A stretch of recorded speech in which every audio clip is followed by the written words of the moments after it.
بسم اللہ الرحمن الرحیم القاعدۃ الخامسہ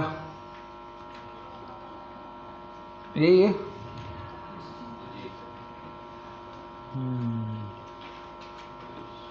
تصرف الامام علی الرعیۃ منوط بالمصلحۃ،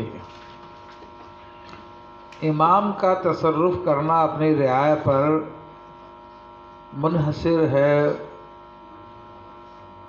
مصلحت پر، یعنی کہ امام کتنا تصرف کر سکتا ہے اپنی رعایا میں، کیا کیا کر سکتا ہے، تو وہ رعایا کی مصلحت کے اعتبار سے ہے اس کا سارا دار و مدار، ٹھیک ہے نا۔ یعنی اس سے مراد کیا ہے کہ شریعت مطہرہ نے جو پابندیاں لگائی ہیں ان کو چھوڑ کر جن چیزوں کی اجازت مباح ہے تو ان مباح میں سے یہ کتنا کر سکتا ہے اس کا تعلق مصلحت رعایا پہ ہے کہ رعایا کے فائدے کے اوپر ڈپینڈ کرتا ہے۔ تو یہ اہم قاعدہ ہے اور اس کے تحت فقط صرحوا فی موادھا، تو اس قاعدے کی تصریح ہمارے فقہاء کرام نے مختلف جگہوں پہ کی ہے۔ تو یہ جملہ جو ہے ابن الجیم رحمہ اللہ کا بتا رہا ہے کہ انہوں نے جو قواعد فقہیہ جمع کیے ہیں وہ جمع کیے ہیں، انہوں نے بنائے نہیں ہیں۔ کیا؟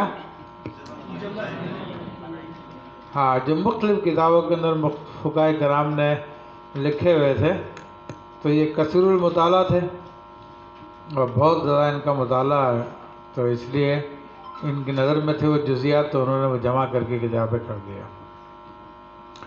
منہا فی کتاب صلح، کہ صلح کی کتاب میں ہے جو آپ نے پڑھی ہے، فی مسئلۃ صلح الامام عن الغلۃ المبنیۃ فی طریق العامۃ، کہ وہ مسئلہ ہے کہ امام کا صلح کرنا ایسے شیڈ سے یا چھجے سے جو کہ بنا ہوا ہو عام راستے پہ۔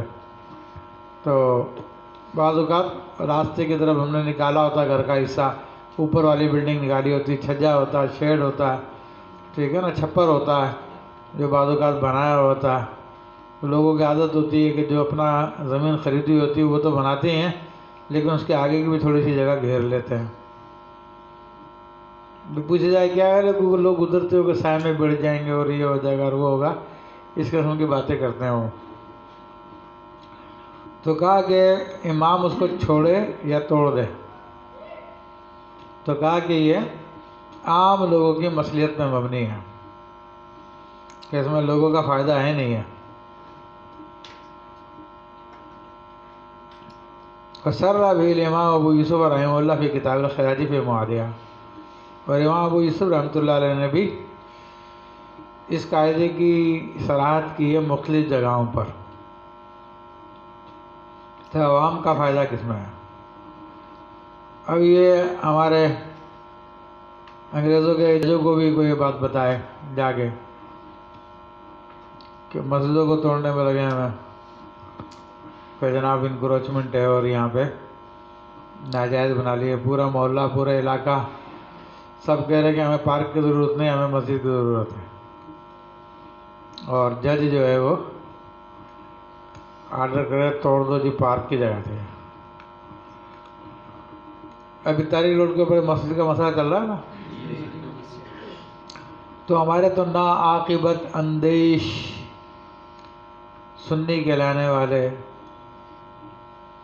جن کو صرف اپنے نام کی پرواہ ہوتی ہے اور کسی چیز کی پرواہ نہیں ہے، جن کو اپنے پیٹ کے حالات معلوم ہے باقی دنیا کے حالات سے بے خبر ہے، وہ جو ہے بڑے خوش ہو رہے ہیں کہ ہاں ہاں دیوبندی کی مسجد ٹوٹ رہی ہے، ہاں ہاں ہاں دیوبندی کی مسجد ٹوٹ رہی ہے۔ غیرت یہ دیوبندیوں کو نہیں ٹوٹ رہی ہے، ابتدا وہاں سے ہو رہی ہے اور تیری بھی ٹوٹے گی ابھی، تو انہیں بھی جتنی بنائی ہے انکروچمنٹ پہ تو تیری بھی سب جائیں گی۔ تو ان عقل کے اندھوں کو یہ نہیں پتا کہ یہ اسٹیپ دیوبندیت کے خلاف نہیں ہے، یہ تو اصل میں اسلام کے خلاف ہے کہ مسجد و مدارس کو ختم کیا جائے زیادہ سے زیادہ۔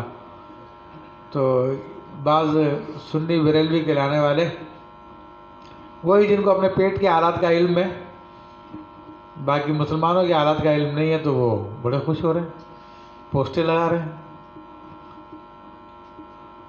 ہاں آپ کیا سمجھتے ہو کہ یہ مسجد توڑ دی پھر تمہاری بچ جائے گی؟ یا آپ کی کتنی غیر قانونی بنی ہے آپ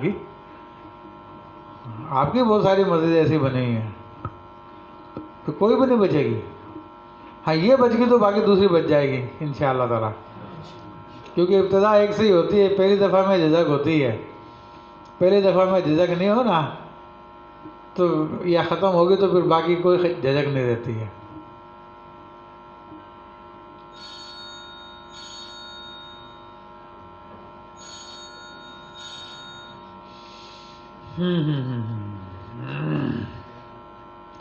تو عوام کی مصلحت بھی یہی ہے کہ مسجد ہونی چاہیے، کیونکہ پارک اتنا ضروری نہیں ہے جتنی ضروری مسجد ہے، کہ لوگ نماز ادا کرتے ہیں، اللہ کا فرض ادا کرتے ہیں۔ ورنہ ایک کمینی گورنمنٹ جس سکھوں کو گردوارہ بنا کے دے رہی ہے اور کافروں کو مندر بنا کے دے رہی ہے، مسلمانوں کو مسجد کیوں نہیں بنا کے دیتی ہے؟ وہ بھی تو اس کی ذمہ داری ہے، مگر وہ کافروں کی خدمت کرے گی ہے۔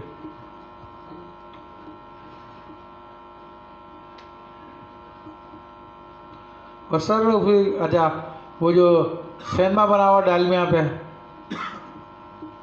نام ہے ڈپلیکس ہے، نیپلیکس ہے، اس طرح کچھ نام ہے اس کا،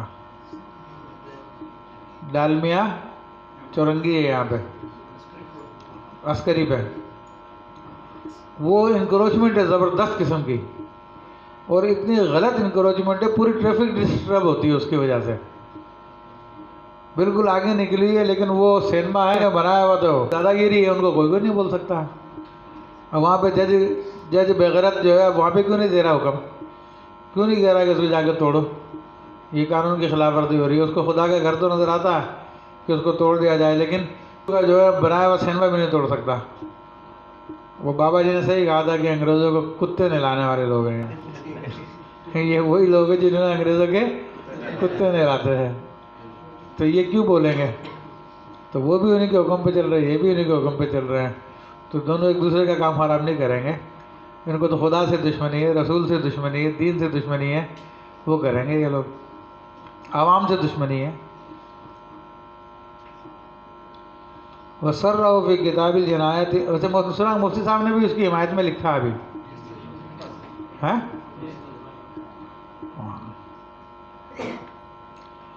وَسَرَّهُ فِي كِتَابِ الْجِنَایَةِ أَنَّ السُّلْطَانَ لَا يَصِحُّ عَفْوُهُ،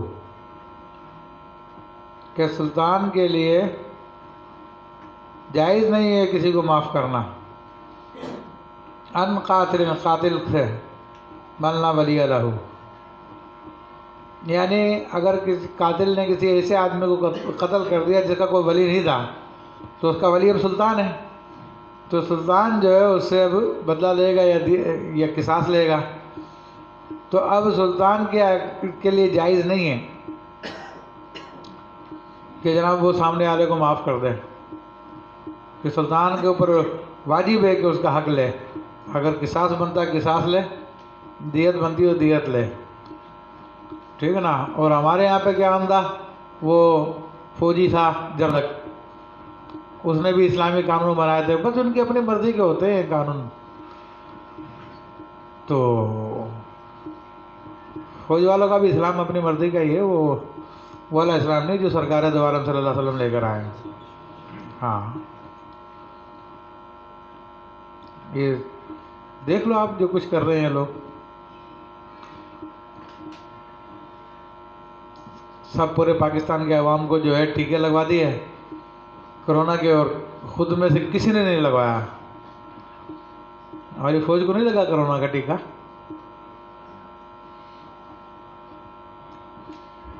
تو ضیاء نے کیا قانون بنایا تھا، ضیاء نے اسلامی سزائیں رکھی تھی،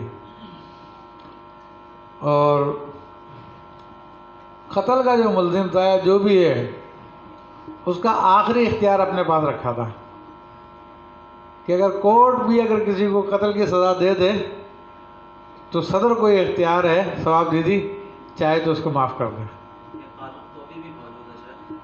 اب بنایا تو ضیاء الحق نہیں تھا نا یہ، تو یہ انہی کے لوگوں کے بنائے ہوئے ہیں جو خود اپنے آپ کو خدا سمجھتے ہیں. لیکن کب تک ہوگا؟ فرعون بھی تو تھا نا بہت طاقتور، تو ہمارے فرعون جو یہی ہے، کتنے طاقتور ہے وہ پتہ چل جائے گا خدا کے سامنے کتنا ٹھہرتے ہیں.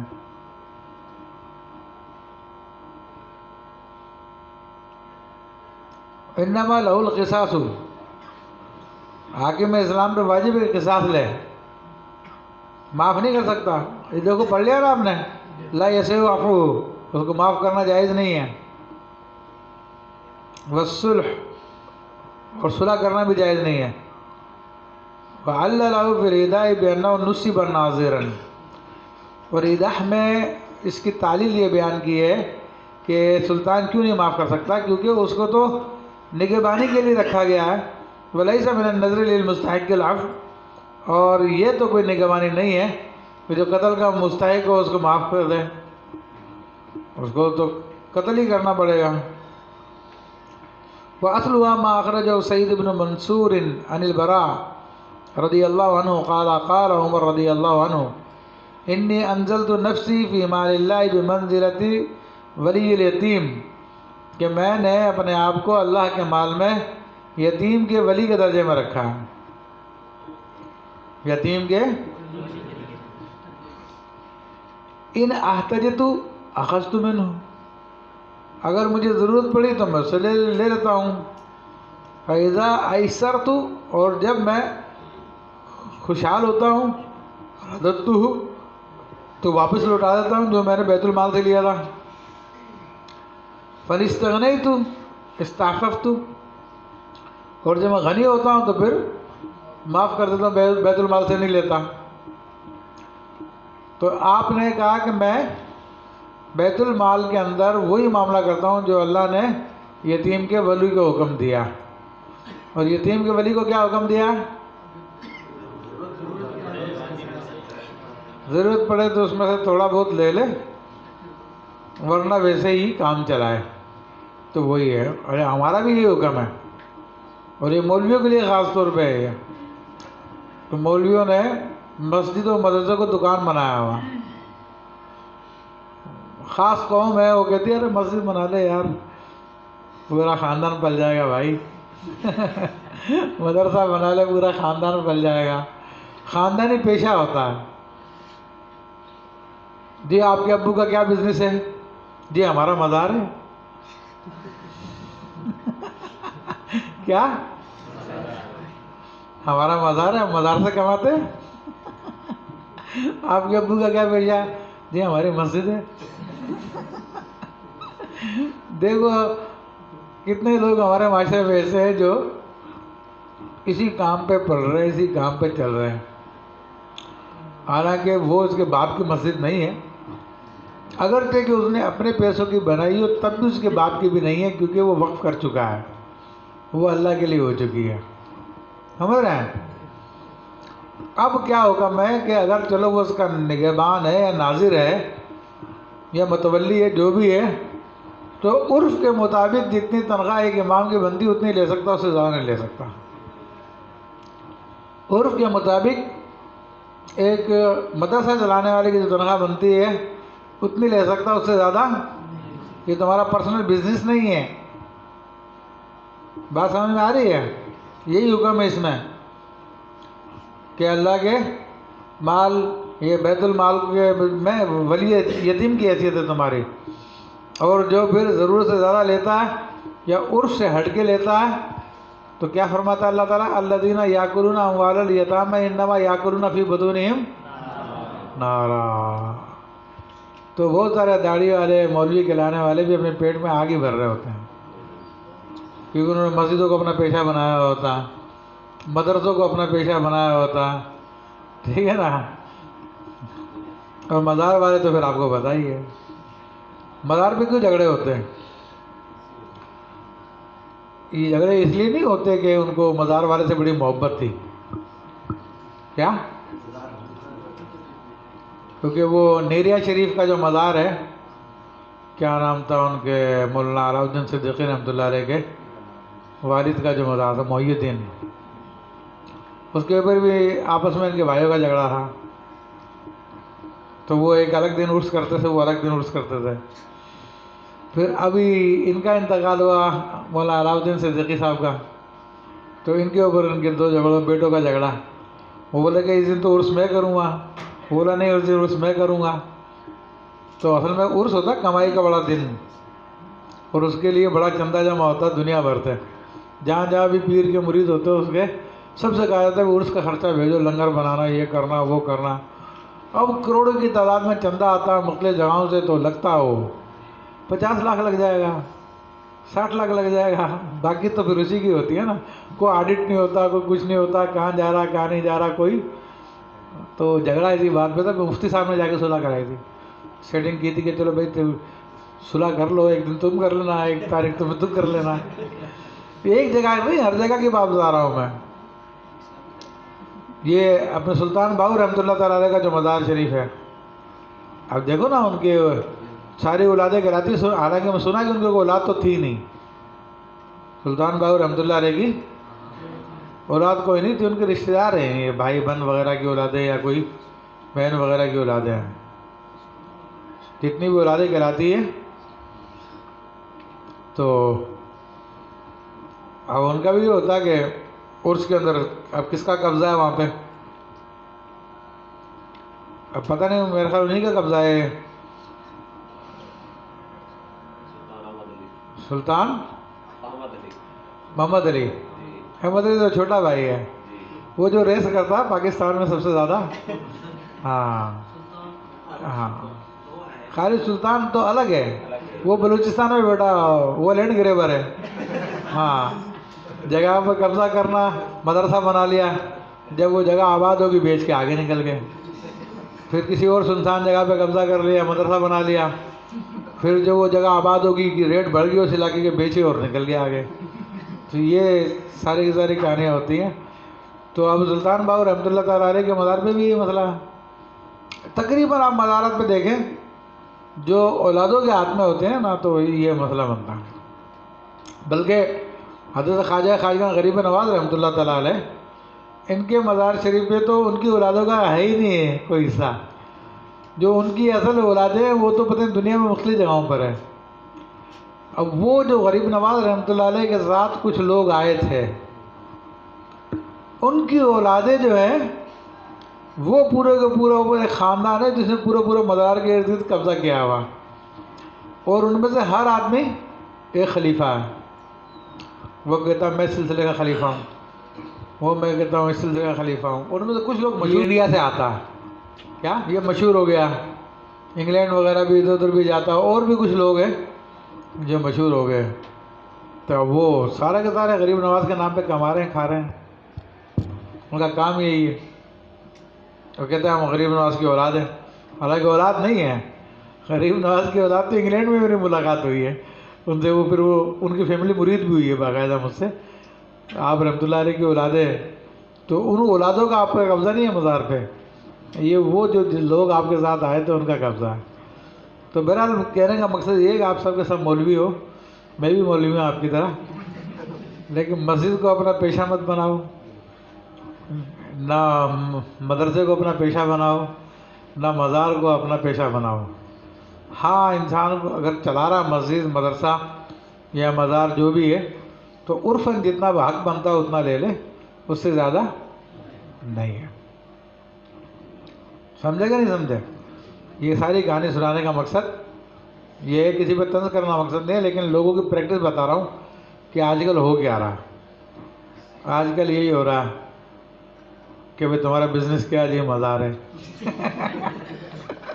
ہمارے ابا کا مزار ہے، ہمارے ابا نے مزار چلاتے ہیں، ایک چلاتے، دو چلاتے، چار چلاتے، کوئی پتہ نہیں ہے۔ اس لحاظ سے دیکھا جائے تو وقف ایکٹ ہے، یہ چیزیں کافی کم ہو جاتی ہیں۔ ہاں، ابھی جو پاکستان میں وقف ایکٹ کا جو قانون بل پاس ہوا ہے، ہاں، اس پر جو لوگ پرائیویٹ کام کر رہے ہیں، بزنس بنایا ہوا ہے، ان پہ قابو ہو سکتا ہے۔ بہرحال اس سے کام ہو یا نہ ہو، لیکن ہم تو اپنے طور پہ اصلاح کریں گے۔ ان کے تو مقاصد الگ ہوتے ہیں، ان کے وقف ایکٹ وغیرہ جو بنے ہوتے ہیں نا گورنمنٹ کے، وہ سب انگریزوں نے بنا کے دیے ہوتے ہیں. اس کے اندر پالیسی کیا ہوتی ہے کہ مسلمان ان کاموں سے دور ہوتے جائیں. تو ظاہری طور پہ آپ کو نظر آ رہا ہوگا، لیکن اس کو کسی نے بھی منظور نہیں کیا وقف ایکٹ کو علماء میں سے، جو سب نے انکار کیا کہ یہ شریعت کے مطابق نہیں ہے. وہ پرسنلی لوگوں سے نکل کر حکومت کے مطلب انڈر میں چلے جائیں گے، پھر بھی وہی کام وہی ہوگا. ہاں ہاں، حکومت کے انڈر چلے جائیں گے، اور حکومت کا جو وقف ہے ایک نمبر کے بے ایمان قسم کے لوگ ہیں جو حکومت کا وقف ہے، ٹھیک ہے نا. وہ تو اوقاف کی ایک ملازمت کے اوپر ڈیلی بیسس پہ کوئی بھی ملازمت دے رہے ہیں نا، 5 لاکھ 3 لاکھ 8 لاکھ 10 لاکھ 20 لاکھ جو ہے نا، جتنی بڑی بڑی ملازمت ہوگی اس کا بڑا بڑا پیسہ چلتا ہے. یہ حکومت کے وقف کا یہ نتیجہ نکلے گا. تو نوکریاں بکتی ہے، اوقاف کی بھی بکتی ہے. جی ایسے ہاں، تو وہ کوئی فائدہ نہیں اس کا، بلکہ وہ نقصان میں جائے گا. میں نے بھی ایک مؤذن جو ہے وہ 5 لاکھ میں اسے ملے گی. اچھا جو اوپر امام ہے وہ 10 لاکھ میں ملے گی پہلے ایڈوانس. اچھا. تو بھائی تو کیا تنخواہ کیا ہوتی ہے امام کی وقف میں، اوقاف میں؟ تنخواہیں 40 45 پھر ایسی چلتی ہے. اچھا، پھر تنخواہ اچھی ہے. ہاں جی. پھر یہی مسئلہ ہے نا، جہاں وہ لاہور میں جو اوقاف زیادہ ہے اس میں یہ ہے کہ ایک امام صاحب ہیں یا خطیب صاحب، امام صاحب بیسیکلی وہ خود امامت نہیں کرتے. ایک طالب علم کو پکڑ لیا، اس کو 5,000 دے دیا ماہانہ، وہ گھر پہ پورا مہینہ جہاں بھی رہے کوئی مسئلہ نہیں ہوتا. ہاں یہ بہت چلتا ہے، یہ سرکاری نوکری میں ہوتا ہے یہی ہے. ہر سرکاری نوکری ایسے پیسوں میں بک رہی ہے ہمارے یہاں پہ. ماسٹر کی نوکری، ٹیچر کی نوکری ہے، وہ تو پہلے سستی تھی، ابھی سنا وہ بھی بہت مہنگی مہنگی ہو گئی ہے. یعنی ٹیچر سرکاری نوکری بھی آپ کو چاہیے تو 10 لاکھ سے کم کی کہانی نہیں ہے. کیا؟ ہاں 10 لاکھ سے کم کی کہانی نہیں ہے. وہ سرکاری نوکری بھی چاہیے آپ کو، ملے گی ایسے ہی. یہ نہیں کہ آپ کے میرٹ کی بنیاد پہ کوئی اچھے طریقے سے مل جائے گی، وہ ملے گی ایسے ہی. وہ بھی جس کے تعلقات ہو اور یہ اور وہ. ایسے مجھے بتا رہا تھا کہ یہ ہائی وے پولیس ہے، تو یہ نوکری بھی لینی تھی، اس کی بھی کوئی پیسے ویسے بنے ہیں، 15 لاکھ 20 لاکھ 25 لاکھ دینے پڑتے ہیں، تو پھر وہ نوکری لگ جاتی ہے. تو اتنے پیسے دیتے تو پھر یہ سرکاری نوکری ملتی ہے. اور یہ سرکار کے لوگ ہی بیچ رہے ہیں بغیرت.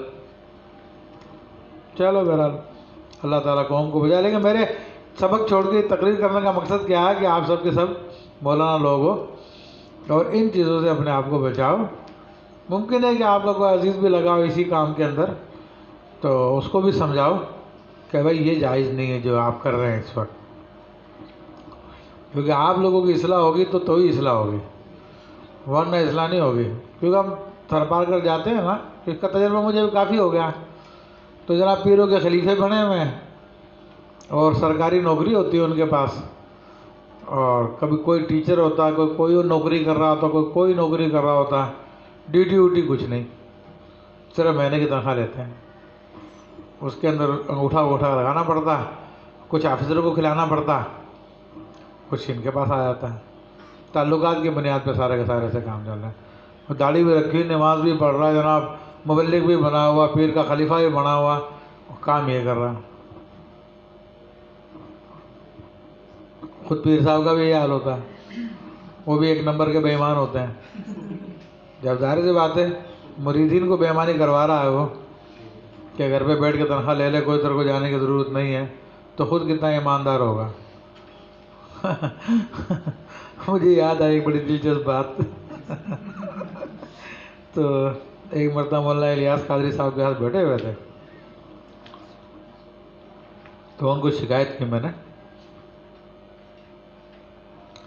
کہ یہ اسلام میں ایسا کر رہے ہیں ویسا کر رہے ہیں، شریعت کی خلاف ورزی، اور یہ نہیں ہونا چاہیے، وہ نہیں ہونا چاہیے. تو تب گئے وہ کہ ہاں اوپر ٹنکی میں گندا پانی ہے، ٹونٹیوں سے گندا ہی نکلے گا نا. ہاں میں نے کہا یہ بات تو ہے.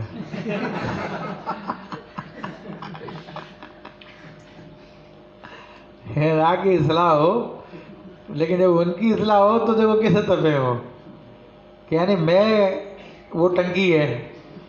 بولے ٹنکی میں جب گندا پانی نیچے تو گندا ہی نکلے گا.